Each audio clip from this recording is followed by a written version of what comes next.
भागवत के परम भागवत परम भक्त श्री ध्रुव जी महाराज। आहा, अभी तक हम लोग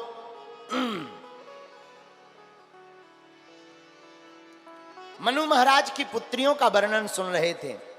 अब मनु महाराज के पुत्रों का भी जरा वर्णन सुनिए।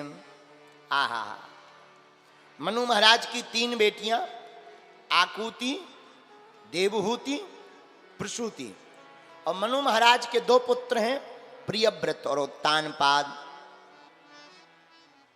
जाये उत्तानपादस्य सुरुचि सुनीतिस्तयो सुरुचि प्रेयसी पत्यो नेतरायत सुतो ध्रुवा। आहा, मनु महाराज के 2 पुत्र हैं प्रियव्रत और उत्तानपाद। भागवत के अनुसार वर्णन तो आना चाहिए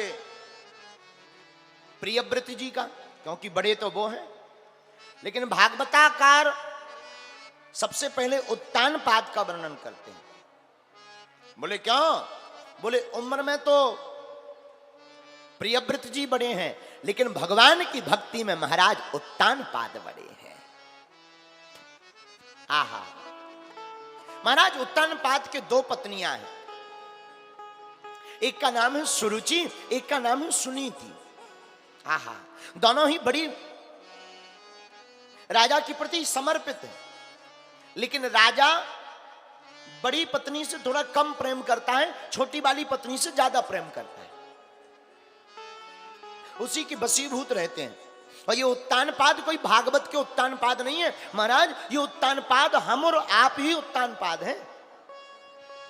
उत्तानपाद का मतलब है उत ऊर्ध्व पादौ यस्य सा उत्तानपादः, जिसके पैर ऊपर की तरफ हो, मुख नीचे की तरफ हो, उसी का नाम उत्तानपाद। महाराज हम लोग गर्भ में मां की कोख में सब उल्टे हैं, पैर ऊपर रहते हैं, मुख नीचे की तरफ रहता है, तो हम लोग ही उत्तानपाद हैं। अच्छा, राजा की 2 पत्नियां थी, एक का नाम सुरुचि, एक का नाम सुनीति। ये कौन है महाराज? ये भी हमारी 2 प्रकार की बुद्धि है, आपकी और हमारी। हम आपकी 2 प्रकार की बुद्धि होती, एक होती अच्छी, एक होती विचित्र। एक बुद्धि कौन सी?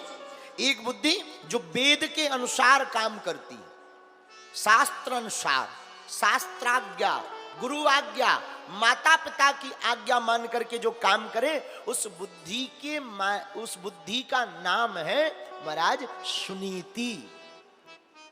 लेकिन जो केवल अपने मन की करता, अपने मन के अनुसार नियम बनाता, धर्म बनाता, उपासना बनाता, उपाय बनाता, पूजा बनाता, मंत्र बना देता, उसका नाम है सुरुचि, क्योंकि वो अपनी रुचि अनुसार करता। आहा, लेकिन एक बात बोले, मां वही धन्य है, उसी माता की कोख धन्य है जिसकी कोख से भगवान का भक्त हो चुका है।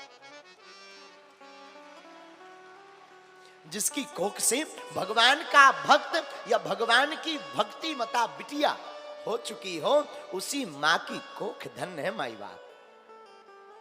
वरना तो हमारे एक संत कहते थे,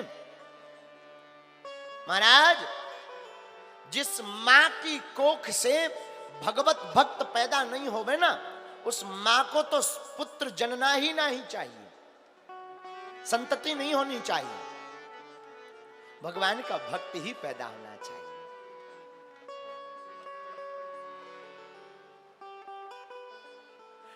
जननी जने तो सुत जने, जननी जने तो सुत जने, संत जने, या दाता या सूर, ना ही तो जननी बांझ रहे, काहे गवावे नूर।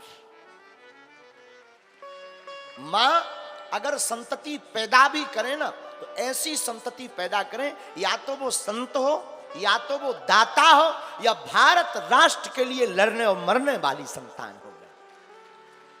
अगर इन तीनों में से किसी भी प्रकार का बल ना हो उस संतति में, तो संत कहते महाराज ऐसी जननी को संतति हो भी ही ना, बांझ रहे तो अच्छा है।